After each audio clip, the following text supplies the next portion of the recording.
Hello बच्चों, आइए देखते हैं प्रश्न। प्रत्येक समांतर श्रेणी का सर्वांतर ज्ञात कीजिए तथा उसके अगले चार पद भी लिखिए। -1, -5/6, -2/3, डैश डैश। ये हमारे पास एपी दिया गया है, तो हम क्या करेंगे, यहाँ पे मुख्य अवधारणा लिखेंगे। मुख्य अवधारणा, तो ये क्या होगा इस प्रश्न के लिए। तो देखिए, सबसे पहले तो हम मान लेंगे, माना एपी का प्रथम पद, एपी का प्रथम पद ए तथा सर्वांतर डी है। हमने इसका प्रथम पद ए तथा सर्वांतर डी मान लिया। तो यहाँ पे एपी का एनवा पद क्या हो जाएगा, एपी का एनवा पद ये हो जाएगा अपना ए एन बराबर ए प्लस कोष्टक में एन माइनस 1 गुणे में डी।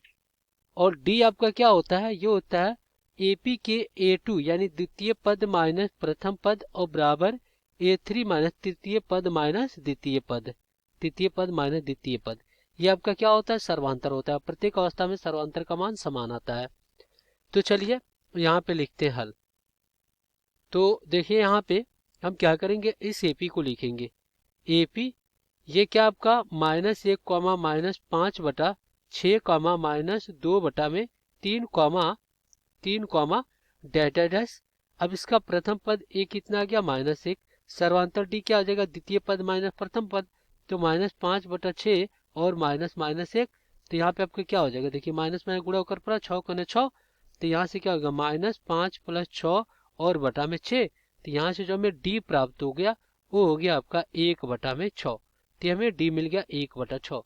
तो चलिए यहाँ पे लिखते हैं, ए मिल गया -1 और यहाँ पे डी मिल गया 1/6।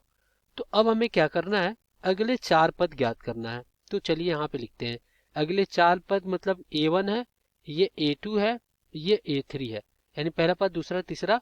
तो यहाँ पे हमें A4, A5, A6 और A7 यही क्या होंगे, इसके अगले चार पद होंगे, ये यहाँ तक। तो अब हम इसको ज्ञात करेंगे तो क्या हो जाएगा, देखिए सबसे पहले तो क्या हो गया, देखिए A4, तो ये क्या हो जाएगा A प्लस 4 - 1 और गुणे में डी। तो A4 क्या हो जाएगा, ये हो जाएगा A प्लस 3D। तो इसी प्रकार A5 क्या हो जाएगा, ये हो जाएगा A और प्लस कितना हो जाएगा 4D। और इसी प्रकार A6 क्या हो जाएगा A प्लस 5D। और A7 क्या हो जाएगा, ये हो जाएगा A प्लस 6D, ये होगा। अब हम क्या करते हैं, यहाँ पे इसको ज्ञात करते हैं। तो देखिए A कितना है -1 और यहाँ पे क्या हो जाएगा, ये हो जाएगा +3 × 1/6। तो ये दो बार में कट जाएगा। तो जब दो का लघुत्तम लेंगे तो -2 + 1 और बटा में कितना, यहाँ पे दो का लघुत्तम लिया तो 2 हो जाएगा। इस प्रकार यहाँ पे आ गया -1/2। ये हमारा क्या मिल गया, चौथा पद मिल गया। अब इसी प्रकार अब अगर हम क्या करें, पांचवा पद निकालें, तो चलिए यहाँ पे निकाल लेते हैं। क्या हो जाएगा, -1 और प्लस 4 गुणे कितना हो जाएगा, 1 बटा कितना है 6 है। तो यहाँ से काटेंगे तो कितना हो जाएगा, ये हो जाएगा 3 दूना 6 और 2 दूना का 4। तो यहाँ से क्या हो जाएगा, 3 का लघुत्तम -3 + 2 और बटा में 3। तो इस प्रकार क्या हो जाएगा, -1/3 हो जाएगा। तो ये हमें क्या मिल गया, ये मिल गया आपका -1/3। अब हम क्या करेंगे, यहाँ पे छठवां पद निकालेंगे। तो छठवां पद ये हमारा क्या था, ये हमारा पांचवा पद था। अब हम इसी प्रकार छठवां पद निकालेंगे। तो चलिए यहाँ पे निकालते हैं। तो -1 प्लस क्या हो जाएगा, ये हो जाएगा 5 × 1/6, 5 × 1/6। तो क्या हो जाएगा, देखिए 6 का लघुत्तम लेंगे तो 6 -6 और +5 और बटा में 6 घटाएंगे तो ये भी कितना आ जाएगा, ये आ जाएगा -1/6। तो ये हमें क्या मिल गया, ये हमें मिल गया -1/6। अब यहाँ पे हम क्या करेंगे, सातवां पद निकालेंगे।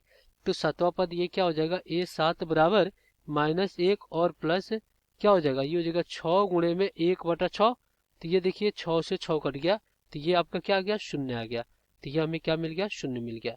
तो इस प्रकार यहाँ पे हमें क्या क्या मिल गया, यहाँ पे चौथा पद -1/2, पांचवा पद -1/3, छठा पद -1/6 और यहाँ पे सातवां पद कितना आ गया, 0।